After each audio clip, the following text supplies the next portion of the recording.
Start చేస్తా. కోటి గారు ఈ సినిమా ఎవరు రిలీజ్ చేస్తారు? కోటి గారు మీ ఇంట్లో కిచెన్ ఎక్కడ ఉందో తెలుసు, వంట తెలుసు, పొద్దునే వేసి గిన్నెలతో వంట చేసి పిల్లల్ని స్కూల్కి పంపించి ఎప్పుడండి అప్పుడు ఎంబీఏ చదువుకునే ఛాన్స్ చేసి అవకాశం అప్పటికి చెప్పాను నేను అవుతాను గారు ఏదో ఎంబీఏ పట్టాలో అవుతారని చెప్పాను. ఫైనల్ గా ఇప్పుడు నా పరిస్థితి ఏంటంటే ఉదికిన గుడ్డు గోడైనప్పుడు పెట్టకి ఎదిగినాక ఎంబీఏ చేసినప్పుడు తమ్ముడు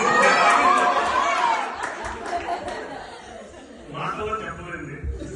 so jokes apart, we both share Tom and Jerry relation, but he's always been my mentor, and more than that, I'm grateful.